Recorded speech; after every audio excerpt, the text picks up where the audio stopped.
Alright guys, welcome back. So this is a Circle stock update. So last time we talked about this one. Yeah, I was going ranting about the valuation. So I think I was talking about this one when we did talk about June 27th. So it's been quite a bit. So been moving choppy in the sideways action. So volume declining. Yes, makes sense that this stock is down 40% from its highs, and also this week is short week, so it makes sense that volume is coming down. But at the same time, as volume declines, implied volatility, pretty much IV crush mode. This is what I mean when I say IV crush on some of my titles. People think that its stock has to crush. Not necessary. Even if stock just moves sideways or just gets pinned, it will crush the IV because range is getting tighter. And I saw this today where, before we talk about the price action, the call buying and call selling and put selling. So as stocks started declining earlier in the morning, people started selling puts, people started selling calls, which means they're trying to take advantage of the elevated implied volatility for the stock. So Circle is still highly valued. So I don't want to go about pretty much talk about the valuation. So $31 average to range, which means this stock was trading like 12-15% every single day, up or down in the range. But today it moved 7.5% down, $14. So that range is now twice less. So if it does this for 3, 4, 5, 6 days, pretty much all the call buyers naked, of course. If you're directionally buying calls and puts, you will get destroyed. You will get pretty much options lose value fairly quickly as stock just stays pinned. That's what it is. That's why I think market makers trying to milk it. You can see where the high of the volume came in when stock hit this 300. That was your highest volume. Ever since, stock has been declining and volume has been declining, and volume today probably one of the lowest volumes, actually 18 million a day. But again, tomorrow is a short day, even half a day, so tomorrow even volume could be even lower. So here are the levels I'm watching. So 5-day moving average rejected yesterday. This blue line on my chart, this is a moving average. It's declining. So that was resistance yesterday, dropped below. Today, resistance, dropped below. So support, yesterday's and the day before yesterday's area 171-ish, ideally 170. Below 170, I would be watching 165. And if it cracks below 165, we have an area of 133 to 145. There's a gap. So I would be watching that gap fill area for the stock if it just keeps melting down. I don't know when they're going to report earnings, but essentially quarter 2 is officially over. Soon we have earnings start kicking in, and there are profit takers. So June 20th, I think I showed these orders where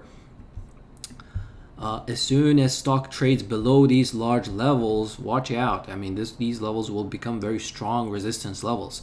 You can see number 1, number 4, number 5 large orders that came in at these 240, 199, 240, 230.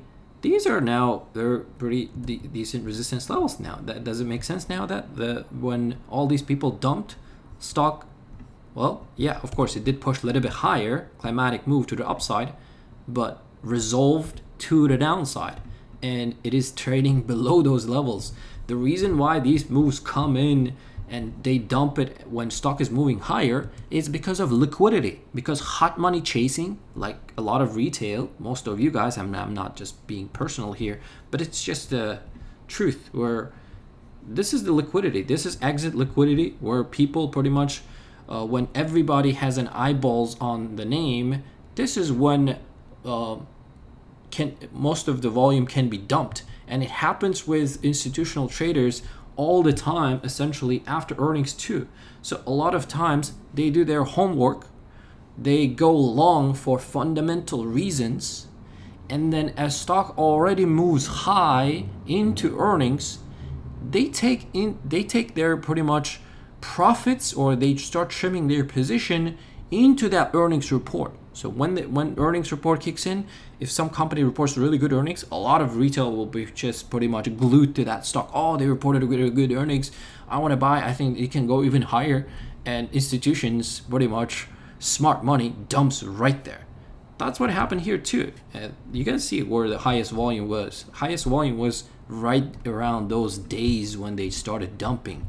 And this is when they exited, and now volume is lower. If they wanted to dump like big positions right here, they would have moved the stock significantly lower. And now I'm watching this name pretty much sideways to the downtrend, and I don't want to go on a rant about valuation again, but this is a new IPO. At least I want to see 3-4 earnings reports. So 40 billion valuation. Coinbase, which receives more than half of this company's revenue, valued at 90 billion. So I don't think this company worth this much. And a couple days ago, even MasterCard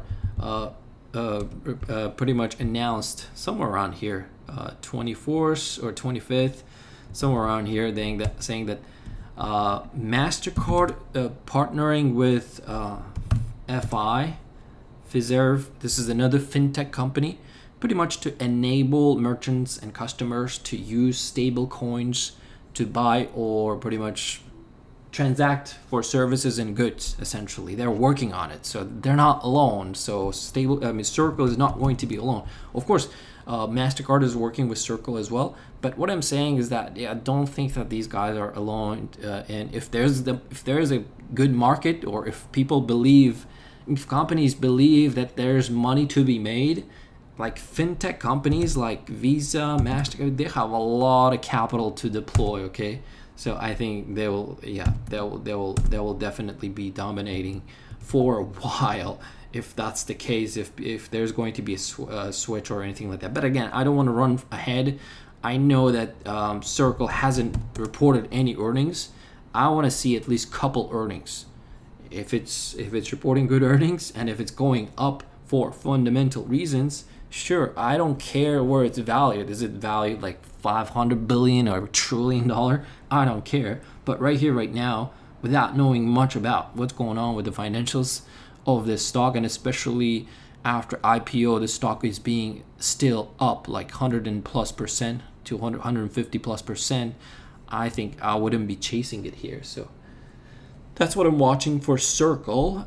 Regarding put to call ratio, yeah, there's a lot of puts being sold, and we can take a look at maybe on lower time frames too if people are selling. So this is yesterday as well, about like 124 million order came in at 192 at close, and 92 million. So there are people taking profit for sure on this stock, and these levels become very strong resistance levels for me. But again, I'm not telling you to buy or sell. I don't have a position in this stock. Last time I traded it last Friday, where it was declining, and I was tweeting that if it goes below 200, watch out for 165. So this is what I'm watching essentially. 165, below it, gap fill area of 133. But hope you guys have all good weekend, long weekend. Tomorrow is a short day again, and this video is not a buy or sell recommendation. This is purely for educational and entertainment purposes only. Thanks for watching. See you in the next update.